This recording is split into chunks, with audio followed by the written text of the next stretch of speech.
Hello friends, welcome to my channel teacher mantra. दोस्तों, हम आज लेके आए हैं सीटेट 2019 का पेपर बाल विकास व शिक्षा शास्त्र का। तो चलिए शुरू करते हैं।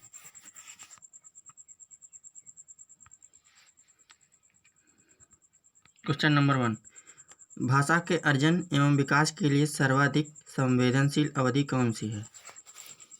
तो दोस्तों, इसका विकल्प नंबर 2 हो जाएगा सही,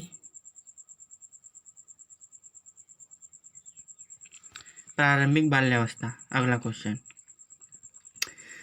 निम्नलिखित में से कौन सी लॉरेंस कोहलबर्ग के द्वारा प्रस्तावित नैतिक विकास की एक अवस्था है? दोस्तों, इसका विकल्प नंबर 2 सही हो जाएगा। अगला क्वेश्चन, कक्षा में परिचर्चा के दौरान एक शिक्षक प्रायः लड़कियों की तुलना में लड़कों पर अधिक ध्यान देता है, यह किसका उदाहरण है? तो दोस्तों, इसका विकल्प नंबर 1 से हो जाएगा, जेंडर पक्षपात।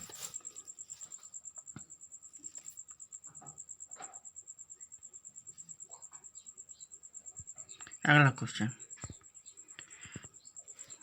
बच्चों में जेंडर रूढ़िवादिता एवं जेंडर भूमिका अनुरूपता को कम करने के लिए निम्नलिखित में से कौन सी पद्धति प्रभावशाली है? तो दोस्तों, इसका राइट आंसर हो जाएगा 4 का नंबर 1, जेंडर पक्षपात के बारे में परिचर्चा।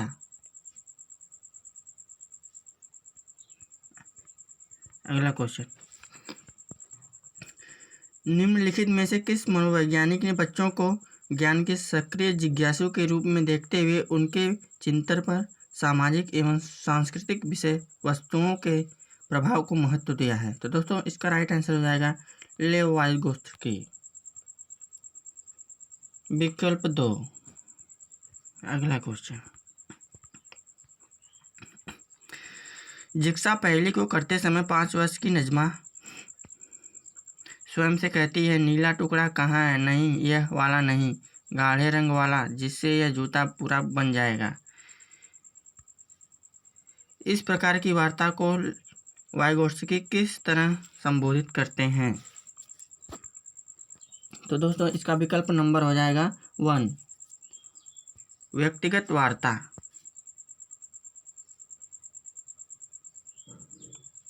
अगला क्वेश्चन, बच्चों को संकेत देना तथा आवश्यकता पड़ने पर सहयोग प्रदान करना निम्नलिखित में से किसका उदाहरण है? तो दोस्तों, इसका विकल्प हो जाएगा 4, पहाड़ या ढांचा। अगला क्वेश्चन, निम्नलिखित व्यवहारों में से कौन सा जीन पियाजे के द्वारा प्रस्तावित मूर्त संक्रियात्मक अवस्था को विशेषित करता है? तो दोस्तों, इसका विकल्प नंबर हो जाएगा 2 सही, संरक्षण कक्षा समावेशन। अगला क्वेश्चन, बच्चों के संज्ञानात्मक विकास के संदर्भ में निम्नलिखित में से कौन सी पियाजे की संरचना है? तो दोस्तों, इसका विकल्प नंबर 1 सही हो जाएगा, स्कीमा।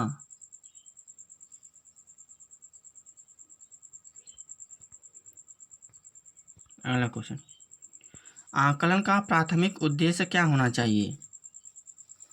तो दोस्तों, इसका विकल्प नंबर 2 सही हो जाएगा, संबंधित अवधारणाओं के बारे में बच्चों को स्पष्टता तथा भ्रांतियों को समझना।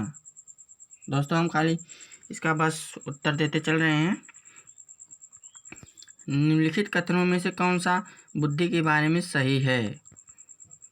तो दोस्तों, इसका राइट हो जाएगा 4, बुद्धि बहुआयामी है तथा जटिल योग्यता का एक समूह है।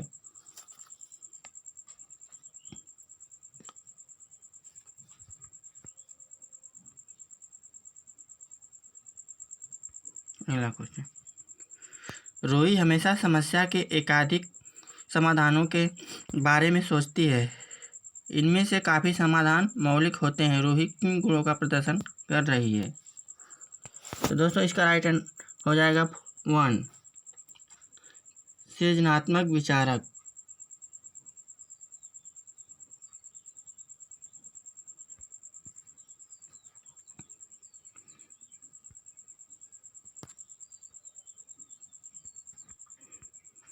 अगला क्वेश्चन, शिक्षण अधिगम प्रक्रिया में वंचित समूह से संबंधित विद्यार्थियों के द्वारा सहभागिता कम होने की स्थिति में एक शिक्षक को क्या करना चाहिए?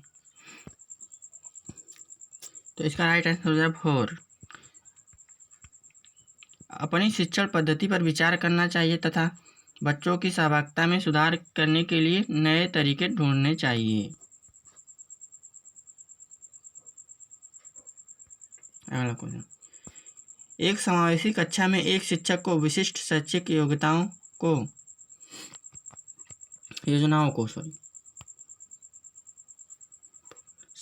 इसका आंसर हो जाएगा 3, सक्रिय रूप से तैयार करना चाहिए।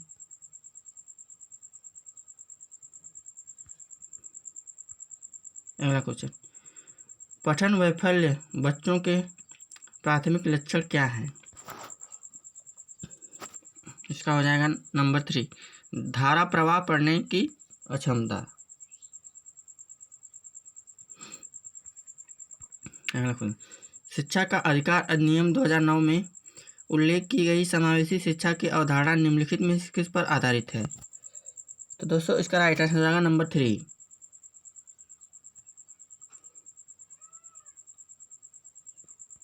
अधिकार आधारित मानवतावादी परिप्रेक्ष्य।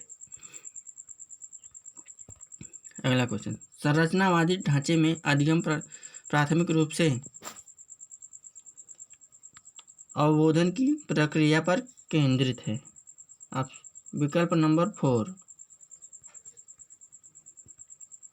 अगला क्वेश्चन, अनेक घटनाओं के बारे में बच्चों के द्वारा बनाए गए सहजानुभूत सिद्धांतों के संदर्भ में एक शिक्षिका को क्या करना चाहिए? तो दोस्तों इसका विकल्प नंबर 4 सही हो जाएगा।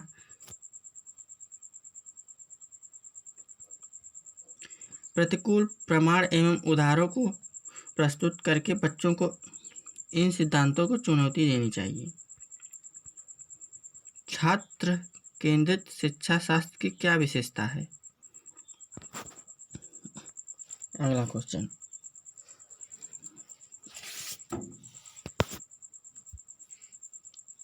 इसका विकल्प 2 हो जाएगा सही।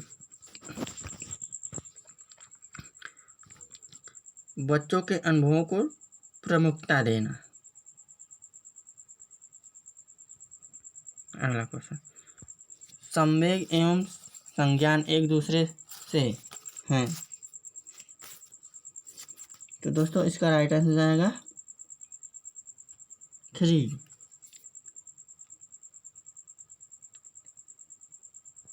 सन्निहित हैं।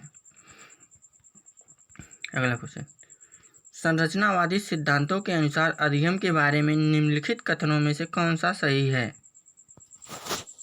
तो दोस्तों इसका राइट आंसर हो जाएगा नंबर 4,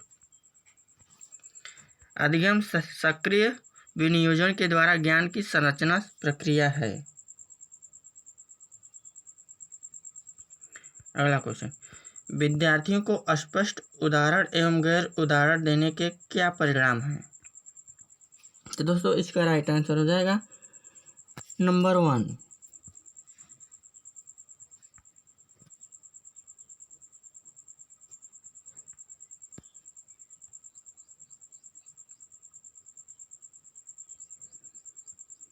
अगला क्वेश्चन, बच्चों को अधिगम गतिविधियों में भागीदारी करने के लिए लगातार पुरस्कार एवं दंड का प्रयोग करने से क्या प्रभाव पड़ता है? इसका राइट आंसर होगा नंबर 4,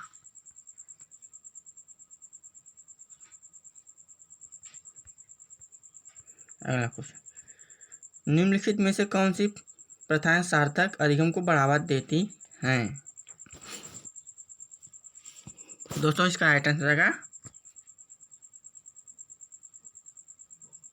2,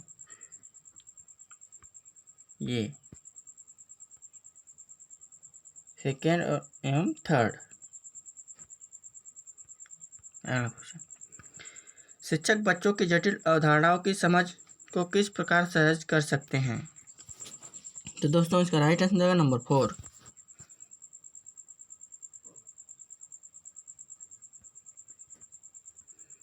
अगला क्वेश्चन, एक प्राथमिक विद्यालय की अध्यापिका बच्चों को एक प्रभावशाली समस्या समाधानकर्ता बनने के लिए किस प्रकार से प्रोत्साहित कर सकती है?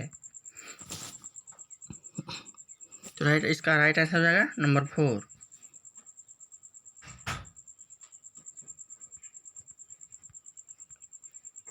अगला क्वेश्चन, निम्नलिखित अवधि में से किसमें शारीरिक वृद्धि एवं विकास तीव्र गति से घटित होता है? तो दोस्तों इसका विकल्प नंबर 1 सही हो जाएगा।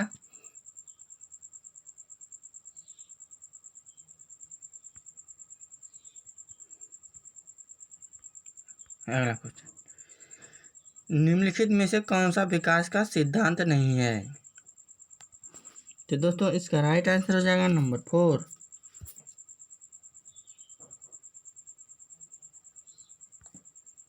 अगला क्वेश्चन, वैयक्तिक विभिन्नताओं का प्राथमिक कारण क्या है? तो दोस्तों इसका राइट आंसर नंबर 4। निम्नलिखित में से कौन सा द्वितीयक सामाजिकरण एजेंसी का उदाहरण है? तो दोस्तों इसका राइट आंसर हो जाएगा नंबर 3, विद्यालय एवं मीडिया। तो दोस्तों ये थे पर्यावरण बाल विकास के 30 क्वेश्चन। पेपर देने से पहले पिछले साल के पेपर जरूर देख के जाइएगा।